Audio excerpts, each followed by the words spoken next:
चलिए हम लोग का क्वेश्चन नंबर 17 तक क्लियर हो गया है। ठीक है, कल हम लोग 17 तक पूरा कंप्लीट कर लिए थे।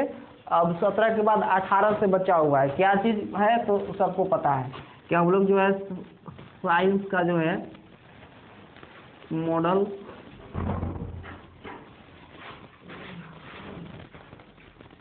पेपर फर्स्ट जो जैक के द्वारा जारी किया गया है उसको हम लोग पढ़ रहे हैं ना। जैक के द्वारा जारी जो किया गया है साइंस का मॉडल पेपर 1, उसका हम लोग अभी सॉल्यूशन देख रहे हैं। तो सबसे पहले जो है क्वेश्चन नंबर उधर 17 तक हम लोग पढ़ चुके हैं। हम लोग को अब कितना पढ़ना है? 18 पढ़ना है, 18 के बाद 19, 19 के बाद 20 और जो है आज कंप्लीट कर देना है इसको।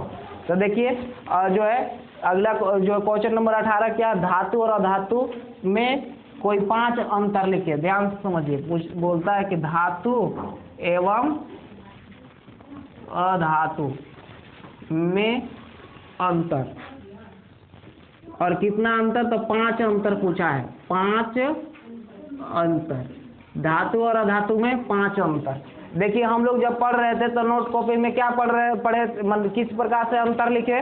तो हम लोग लिखे भौतिक गुण के आधार पर भी अंतर लिखे और रासायनिक गुण के आधार पर भी अंतर लिखे हैं। तो यहाँ पर न तो रासायनिक बोला है न तो भौतिक बोला, न तो कुछ नहीं बोला, खाली बोला कि धातु और अधातु में अंतर बता दो। तो हम लोग इसमें भौतिक गुण भी सम्मिलित कर सकते हैं और रासायनिक गुण भी सम्मिलित कर सकते हैं। लेकिन अगर भौतिक गुण केवल रहता कि भौतिक गुण के आधार पर धातु और अधातु में अंतर स्पष्ट करें तो केवल भौतिक गुण लिखते, और अगर रासायनिक गुण लिखा हुआ रहता प्रश्न में कि रासायनिक गुण के आधार पर अंतर लिखे तो केवल रासायनिक गुण लिखते। लेकिन इसमें तो दोनों लिख सकते हैं। ठीक, तो जैसे देखो आपको जो है क्या करना होता है कि एक सारणी बना लेना होता है, एग्जाम में भी जाइए तो, और एक और लिख लीजिए धातु और एक और लिख लीजिए अधातु, और इसमें पहला नंबर देकर के लिखिए, फिर इसमें पहला नंबर देकर के लिखिए। देखो बताते हैं, ये धातु क्या होता है? तो चमकीला होता है। भौतिक गुण आप लोग पढ़े होंगे धातु और अधातु का, तो चमकीला एक गुण के बारे में पढ़े होंगे, पढ़े थे ना। तो चमकीला क्या होता है? तो धातु चमकीला होता है। ये क्या होता है? चमकीला होता है। और एक क्या होता है? चमकीला नहीं होता। देखिए हम लिखेंगे नहीं, बस बोल के आपको बता देते हैं। कारण है कि टाइम ज्यादा खपत होता है। और आप लोग ऐसे बना के भी आए, अपने कॉपी में लिख के बोले थे कि लिख लेना घर पर जा करके, कोई भी 5 अंतर बता देना है। तो पहला अंतर हो गया कि धातु चमकीला होता है, अधातु चमकीला नहीं होता है। एक लेकिन इसका अपवाद होता है, अधातु में ग्रेफाइट होता है। क्या होता है? ग्रेफाइट होता है, और आयोडीन होता है, आयोडीन। और वैसे तो हो गया हीरा भी अपवाद नहीं। ठीक है, लेकिन इसको मान लेना है कि चमकीला नहीं होता है, ये मान लेना है कि चमकीला होता है। अब देखिए दूसर का अंतर लिखेंगे। दूसर का अंतर क्या लिखेंगे? तो दूसर का अंतर यही लिखेंगे कि धातु जो होता है विद्युत का सुचालक होता है। धातु क्या होता है? विद्युत का सुचालक होता है, जबकि अधातु विद्युत का क्या होता है? कुचालक होता है। 2 अंतर हम लोग लिख लिए, एक चमकीला होता है धातु, अधातु चमकीला नहीं होता है। दूसरा धातु जो है विद्युत का सुचालक होता है, जबकि अधातु विद्युत का कुचालक होता है। लेकिन उसमें भी एक अपवाद होता है अधातु में, ग्रेफाइट, जो कि विद्युत का सुचालक होता है। 2 अंतर हो चुका है। अब तीसरा अंतर क्या लिख लेंगे? आघात वर्धनीयता गुण पढ़े थे आप लोग, भौतिक गुण में पढ़े थे आघात वर्धनीयता गुण। देखो धातु जो होता है आघात वर्धनीय होता है। आघात वर्धनीय का मतलब होता है कि पीट करके उसको चादरा में परिवर्तित किया जा सकता है, जबकि अधातु को पीट करके चादरा में परिवर्तित नहीं किया जा सकता है। ये हो गया आपका तीसरा अंतर। सबसे अधिक आघात वर्धनीय पूछ लेता है कभी कभी कि सबसे अधिक आघात वर्धनीय कौन है? तो सबसे अधिक आघात वर्धनीय कौन होता है? सोना होता है। या सबसे अधिक तन्यता, अब एक देखो, एक तो आघात वर्धनीयता तीसरा का गुण हो गया। चौथा गुण की बात करें तो चौथा गुण वही तन्यता ले लो। तो तन्यता क्या होता है? तो धातु में तन्य गुण होता है, जबकि अधातु में तन्यता गुण नहीं होता। तन्यता मतलब कि तार के रूप में खींचा जा सकता है। तो धातु का देखिए तार बनाया जा सकता है, लेकिन अधातु का तार नहीं बनाया जा सकता है। और एक रासायनिक गुण भी लिख लो। तो रासायनिक गुण एक क्या लिख लेंगे? जो धातु होता है धनायन होता है। धातु के परमाणु क्या होते हैं? धन आयन होते हैं, जबकि अधातु के परमाणु क्या होते हैं, ऋण आयन होते हैं। ऐसे तो अंतर बहुत सारा, 5-6 अंतर पूर गया, लेकिन 10 अंतर भी आप लोग लिख सकते हैं, ठीक है। जैसे और हम लोग लिख सकते हैं क्या, अधातु का गलनांक और क्वथनांक कुछ होता है, जबकि अधातु का गलनांक और क्वथनांक निम्न होता है। बहुत सारा ये है। धातु अम्ल से अभिक्रिया, धातु जो है धातु ऑक्साइड से अभिक्रिया कर, धातु की ऑक्साइड क्षारीय क्या होता है, धातु की ऑक्साइड जो है क्षारीय होता है, जबकि अधातु का ऑक्साइड क्या होता है, अम्लीय होता है। ये सब अंतर, आप बहुत सारा अंतर लिख सकते हो। अब जो है आप लोग अगला प्रश्न देखिए, अगला प्रश्न की बात कर लेते हैं। अगला प्रश्न है, निम्नलिखित यौगिक के संरचना सूत्र बनाइए। देखिए क्वेश्चन नंबर 18 कहीं अथवा में दिया हुआ है, या तो इसको बनाना था या तो फिर आपको बनाना क्या था, ये जो है संरचना सूत्र बनाना था। तो संरचना सूत्र बना देते हैं बोर्ड पे आप लोग को, कुछ दिन पहले आजकल पढ़े हैं संरचना सूत्र। जैसे है एथेनोइक अम्ल का, एथेनोइक अम्ल, एथेनोइक अम्ल, एथेनोइक अम्ल का क्या संरचना सूत्र होता है, सबको याद होना चाहिए कि एथेनोइक अम्ल का जो है संरचना सूत्र इस प्रकार से होता है। कैसे जाने किस प्रकार से होता है, तो इथेन से समझ गए कि इथेन में 2 कार्बन होता है ना, और ओइक लगना है इसलिए कार्बोक्सिलिक समूह जुड़ा हुआ है। बस हो गया एथेनोइक अम्ल। हाइड्रोजन याद करना ही नहीं रहता, इसका देखना रहता है कार्बन के 4 थे, बॉन्ड पूर्ण रहा है कि नहीं चारों तरफ मिला के, तो 1 2 3 4, इसको देखो 1 2 3 4 हो गया ना, तो इसलिए समझ में आ गया। पहला था। दूसरा का क्या बनाना है, दूसरा का बनाना है मीथेन का, मीथेन का, मीथेन तो पागलों लोग बना सकता है। CH क्या होता है इसका, 4 होता है। एक कार्बन ला को मीथ बोलता है, याद है, एक कार्बन ला को मीथ बोलते थे, ये क्यों नहीं बना पाएंगे, मीथेन हो गया। और एन कैसे जानते हैं, तो सिंगल बॉन्ड वाला का एन लगता है, डबल बॉन्ड वाला के इन लगता है, और ट्रिपल बॉन्ड वाला के आइन लगता है। एल्केन, एल्किन, एल्काइन में पढ़े हो ना, उसके हिसाब से एन इन आइन पर समझते हैं। अब देखिए अगला तीसरा का क्या है, प्रोपेन का है। तीसरा का है प्रोपेन, प्रोपेन। अच्छा प्रोपेन बताओ तो कितने कार्बन वाला होता है, 3 कार्बन वाला होता है, यानी कि इसका हो जाएगा C3H8 हो जाएगा। इसका अगर अणुसूत्र की बात करें तो C3H8। अणुसूत्र नहीं हो याद रहेगा तो ये समझ लो कि प्रोपेन 3 नंबर पर होता है, मीथ, ईथ, प्रोप, ब्यूट, याद किए हो ना, तो 1 2 3। अब इसमें हमको 4, इसके संयोजकता 4 पूरा करने के लिए देख सोच समझ के लगा दो हाइड्रोजन की, कने कने हाइड्रोजन लगाना पड़ेगा। चलो यहाँ हाइड्रोजन लगा दिए, यहाँ हाइड्रोजन लगा दिए, यहाँ लगा दिए, यहाँ लगा दिए, कई गो हाइड्रोजन हो रहा है, गिनती करने से कोई फायदा नहीं। बस केवल जो है आपको इसकी संयोजकता पूरा होना चाहिए। देखो कार्बन की संयोजकता 4 पूरा हो गया, पूरा हो गया, पूरा हो गया, हाँ तो कंप्लीट हो गया। अब चौथा देखिए, चौथा क्या दिया हुआ है, पेंटेन का सूत्र दिया, पेंटेन बोलता है कि पेंटेन बनाइए आप, पेंटेन का संरचना सूत्र। तब पेंटेन बताओ तो पेंटेन कई नंबर पर आता है, मेथ, ईथ, प्रोप, ब्यूट, पेंट, यानी और एन लगा हुआ है, तो कुल मिला के 1 2 3 4 5। अब एन लगा हुआ है तो कहीं भी डबल बॉन्ड नहीं होगा, सिंगल बॉन्ड होगा, ये ध्यान रखना।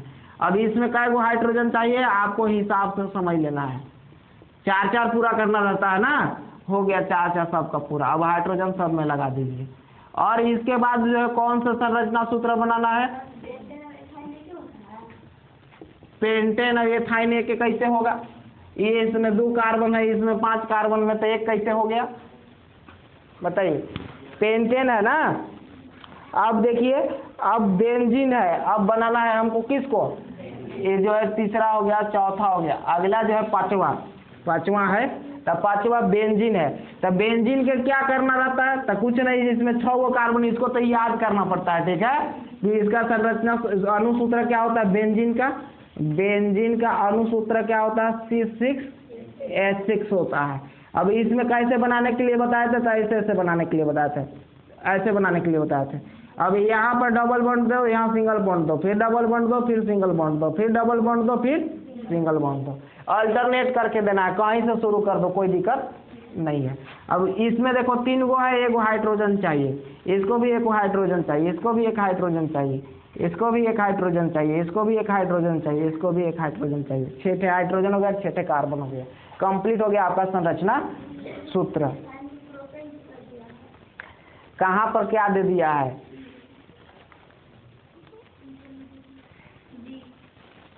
तो गलती नहीं होगा एक से, किताब छप लेते किताब से भी गलती हो जाता है, ठीक है, गलत छाप दिया है। यहाँ पर जो है क्वेश्चन में लिख दिया है पेंटेन और आंसर में दे दिया है जो है एथाइन लिख दिया है, लेकिन संरचना सूत्र भी पेंटेने का बना दिया है, तो इसलिए थोड़ा मिस प्रिंट हो गया है और कुछ नहीं किताब में हुआ है। अब देखो ये बन गया। अब नेक्स्ट प्रश्न पढ़ते हैं। आपको क्या करना होगा, इस सारा प्रश्न को जो ना बार बार पढ़ना होगा, कल टेस्ट लेंगे सभी यही सब क्वेश्चन का। अब देखो अगला प्रश्न क्या है, अब जीव विज्ञान से क्वेश्चन आता है। जीव विज्ञान समझिए अब, जीव विज्ञान पहले हम लोग कौन पढ़े, भौतिक पढ़े और रासायनिक पढ़े, ठीक है, भौतिक और रासायनिक खत्म हो गया। अब जीव विज्ञान का क्वेश्चन दिया हुआ है। तो जीव विज्ञान से जो है देखिए क्या क्या क्वेश्चन दिया हुआ है। सबसे पहले 1 नंबरिया क्वेश्चन में देखो क्या दिया हुआ है, दिया हुआ है सबसे पहले, मनुष्य में वृक्क एक तंत्र का भाग है जो संबंधित है। वृक्क पूछता है कि वृक्क जो है किस अंग का किस अंग तंत्र का भाग है। तो किस अंग तंत्र का भाग है वृक्क, तो उत्सर्जन तंत्र का भाग है।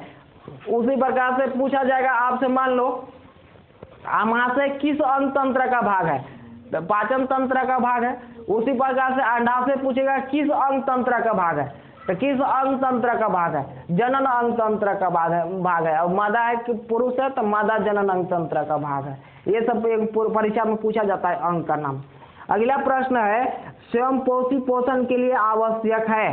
तो स्वयं पोषी पोषण के लिए आवश्यक है, वो ऑप्शन सुन लेना, कार्बन डाइऑक्साइड तथा जल, क्लोरोफिल, सूर्य का प्रकाश, इनमें सभी। तो देखिए जितने भी स्वयं पोषी है उनके लिए सब चीज की जरूरी है, कार्बन डाइऑक्साइड की भी जरूरी है, जल की भी जरूरी है और प्रकाश की भी, सूर्य के प्रकाश की भी जरूरी है, ठीक है। तो इसलिए इनमें क्या हो जाएगा, सभी हो जाएगा, और क्लोरोफिल की भी जरूरी होता है। पादप में जाइलम उत्तरदायी है। अब जाइलम और फ्लोएम दो ही उत्तर तो आपको याद होगा पौधा वाला। तो जाइलम का क्या है, जल और खनिज लवण का वहन करना, जल और खनिज लवण को पौधे के सभी भागों तक पहुंचाता है। इसके बाद अगर फ्लोएम लिखा रहता तो फ्लोएम किसके लिए उत्तरदायी है, तो फ्लोएम जो है किसके लिए उत्तरदायी है बताओ, तो जो है भोजन को एक जगह से दूसरे जगह तक यानी पौधे के सभी भागों तक पहुंचाने के लिए फ्लोएम तक भागीदारी है, माने ये तो उत्तरदायी है। अगला प्रश्न क्या है, निम्नलिखित में से कौन सा जनन अंग का भाग नहीं है। पूछा जा रहा है जनन अंग का भाग नहीं है। अब जनन अंग में कौन कौन सा दिया हुआ है, अंडाशय, गर्भाशय, शुक्रवाहिका और डिंब वाहिनी। अब देखिए यहाँ पर जो है अंडाशय, गर्भाशय और डिंब वाहिनी मादा जनन अंग का सभी है, लेकिन शुक्राशय जो है किस अंग का, किस जनन अंग का है, तब नर जनन अंग का है। तो नर जनन अंग का जो था अंग उसको अलग कर देना था, उसी में टिक मार देना था आपको। नर जनन अंग में और क्या होता है, तो वृषण याद करके रखना, वृषण में शुक्राणु उत्पन्न होता है, और जो है याद के प्रोटिस्ट याद कर लेना, और याद कर लेना शीशन वगैरह ये सब होता है। आगे देखिए अगला प्रश्न है, उड़हुल किस प्रकार का पुष्प है। अब देखो एक लिंगी और द्विलिंगी पुष्प पढ़े थे ना, तो उड़हुल का जो है किस प्रकार का है, तो उभय लिंगी है यानी द्विलिंगी पुष्प है। और देखिए सरसों कौन है, एक लिंगी है, ठीक है, ध्यान रखिएगा, सरसों हो गया, सूर्यमुखी हो गया, ये सब एक लिंगी, पपीता हो गया एक लिंगी है ये सब। आगे देखिए खाली स्थानों की पूर्ति कीजिए। खाली स्थान भरना है, तो खाली स्थान क्या दिया हुआ है, खाली स्थान और खाली स्थान जीवाश्म ईंधन के उदाहरण है, यानी दो जीवाश्म ईंधन का उदाहरण पूछ लिया। तब कोयला और पेट्रोलियम, ठीक है, यहाँ पर क्या भरा जाएगा, कोयला और पेट्रोलियम। क्या कौन सा ईंधन है, जीवाश्म ईंधन है, जीवाश्मों से प्राप्त ईंधन है। कोयला और पेट्रोलियम कैसे उत्पन्न होता है, कैसे बनता है, इसके विषय में आप विस्तार से अध्याय पढ़ते समय पढ़े होंगे। अगला प्रश्न है, रक्त के कोई दो कार्य लिखें। रक्त के कोई दो कार्य, तो रक्त का पहला कार्य क्या है, तो रक्त का पहला कार्य है कि ऑक्सीजन को सभी भागों, शरीर के सभी भागों तक पहुंचाना। दूसरा का कार्य क्या है, तो जो भोजन हम लोग खाते हैं अवशोषित होता है उसको भी सभी कोशिकाओं तक पहुंचाना। किसका काम है, रक्त का काम ही है, और जो है ब्लड का ही काम है। अगला प्रश्न देखिए, अगला प्रश्न है ऐसे ऐसे दो ऐसे जंतुओं का नाम लिखे जिसमें बाह्य निषेचन होता है। अब बाह्य निषेचन वाला दो जीव का नाम पूछ लिया। देखो निषेचन दो प्रकार के, एक आंतरिक निषेचन और एक बाह्य निषेचन। आंतरिक निषेचन तो सबको पता है कि किस में होता है, मनुष्य हो गया, गाय हो गया, बकरी हो गया, ये सब जो हो गया जो है आंतरिक निषेचन होता है। लेकिन हमसे कौन सा पूछ लिया है? बाह्य निषेचन पूछ लिया है। तो बाह्य निषेचन किस में होता है? मेंढक में होता है। और किस में होता है? मछली में होता है। याद रखिएगा, मेंढक में होता है और मछली में। मेंढक तो आपको याद होगा, मछली हो सकता है याद नहीं होगा, तो याद कर लेना कि बाह्य निषेचन जो है मछली और मेंढक दोनों में होता है। अगला प्रश्न क्या है? दो ऐसे जंतुओं का, ये तो हो गया। धूम्रपान स्वास्थ्य के लिए हानिकारक है कैसे? अगला प्रश्न है धूम्रपान जो है स्वास्थ्य के लिए हानिकारक है कैसे? तो देखिए, जो धूम्रपान करते हैं वे लोगों का जो श्वसन तंत्र होता है, और श्वसन तंत्र, तंत्रिका तंत्र, ये दोनों तंत्र जो है खराब हो जाता है। ठीक ढंग से जो है श्वसन तंत्र काम नहीं कर पाता है, ठीक ढंग से उसका तंत्रिका तंत्र धीरे धीरे जो है खराब होते जाता है और काम नहीं कर पाता है। इसलिए हमें धूम्रपान नहीं करना चाहिए। धूम्रपान का जो है ये अलग होना, धूम्रपान से अलग रहना चाहिए। जैसे इसमें अगर हम लोग पढ़े, किताब में दिया हुआ है क्या चीज कि धूम्रपान से फेफड़े का कैंसर, सांस संबंधित समस्याएं, मधुमेह का खतरा, प्रजनन क्षमता पर बुरा प्रभाव, डिमेंशिया आदि का जोखिम होता है। यही नहीं, धूम्रपान से हृदय रोग की आशंका बढ़ जाती है। धूम्रपान से त्वचा की सामान्य उम्र बढ़ने की प्रक्रिया भी तेज हो सकती है। समय से पहले झुर्रियां, त्वचा की सूजन बढ़ जाती है। देखो बहुत सारा मार बीमारी हो जाता है, इसलिए धूम्रपान नहीं करना चाहिए। जो धूम्रपान करते हैं वो जल्दी बुढ़ा जाते हैं, यो ध्यान रखना।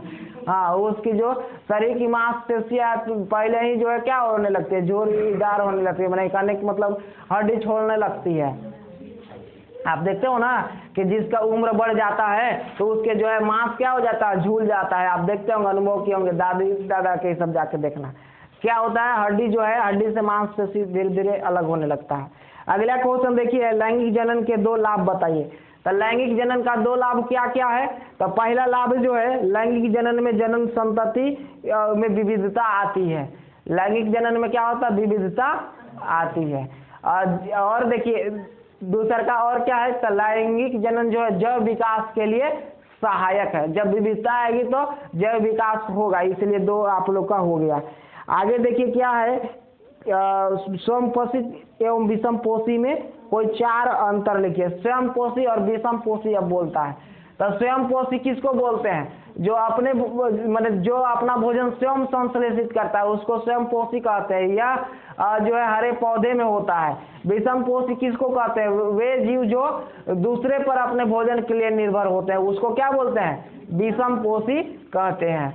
और जो है इनमें देखिए और अंतर की अगर हम लोग बात करें तो एक घटक प्रकाश संश्लेषण द्वारा अपना भोजन का स्वयं निर्माण करते हैं, ये जो है अपना स्वयं निर्मित नहीं करते हैं। इसमें क्लोरोफिल होता है, इसमें क्लोरोफिल नहीं होता है। इसमें प्रकाश संश्लेषण होता है, इसमें प्रकाश संश्लेषण नहीं होता है। उदाहरण दोनों का लिख देना है, बस हो गया। तो आपको जो है अगला प्रश्न अब क्या है उसको भी देख लेते हैं। अगला प्रश्न है, यहाँ पर दिया हुआ है क्या चीज, मादा जनन अंग का भाग दिया हुआ है और उसमें नाम लिखने के लिए दिया हुआ है। मादा जनन अंग का भाग और उसमें कुछ नाम लिखने के लिए दिया गया है। जैसे किसका दिया गया है? अंडाशय के और फिलिपियन ट्यूब का। तो देख लेना किताब का जो क्वेश्चन है आपका, जो मॉडल पेपर में जो क्वेश्चन दिया हुआ है वहां से देख लेना, कारण कभी बोर्ड पर अब दिखाई नहीं देगा, ये हो गया अंधेरा। अगला क्या क्वेश्चन नंबर 27 क्या है? तो 27 से ये कि मानव उत्सर्जन तंत्र का नामांकित चित्र बनाइए। तो मानव उत्सर्जन तंत्र का आपको नामांकित चित्र बना देना है, बस हो गया। चित्र इसका भी नहीं बनाएंगे, अंग क्या क्या होता है उसको देखो बता देते हैं। मानव नर जनन नहीं, मानव उत्सर्जन तंत्र में क्या होता है? तो देखिए एक जोड़ा किडनी होता, मतलब एक जोड़ा ब्रिक होता है, ठीक है, ब्रिक उसको कह लो। फिर क्या होता है? महाधमनी महाशिरा वहां पर होता है। और क्या होता है? मूत्र वाहिनी होता है। और क्या होता है? मूत्राशय होता है। बस इतना ही याद करके रखना है और ज्यादा याद नहीं करना है, ठीक है। और देखिए बस ये जो है कंप्लीट हो जाता है। अब एक और क्वेश्चन दिया, अनुवांशिकी का मानव कल्याण से क्या संबंध है, तो ये इसका अथवा में है। अब देखिए आपको जो है अभी अंधेरा हो गया, इसलिए आज इतना ही पढ़ो, ठीक है। हम लोग कल क्या करेंगे, तो कल टेस्ट लेंगे। किसका टेस्ट लेंगे, तो देखो इस सेट जो पहला सेट अभी मॉडल पेपर का पूरा चर्चा किए है ना, तो उसी का कल टेस्ट होगा आधा घंटा का, ज़्यादा का नहीं, 1 घंटा इसी का टेस्ट नहीं होगा, 10 मिनट 5 मिनट का टेस्ट होगा। इसके बाद जो है हम लोग अगले जो कल पढ़ना होगा उसके विषय में बात करेंगे। और देखो होमवर्क बता देते हैं, होमवर्क क्या आप लोगों का आ जाए। होमवर्क ये है कि आप लोग जो है इसका भूगोल का, ठीक है, भूगोल का आपका अगले अध्याय पढ़ के आना है विस्तार रूप से, बढ़िया से उसका सभी क्वेश्चन आंसर अपना कॉपी में लिख भी लेना, और हाँ तब आना है। और जो है कल यहाँ पर फिर उसका भी कुछ क्वेश्चन बनवाएंगे। चलिए अच्छी देखते हैं।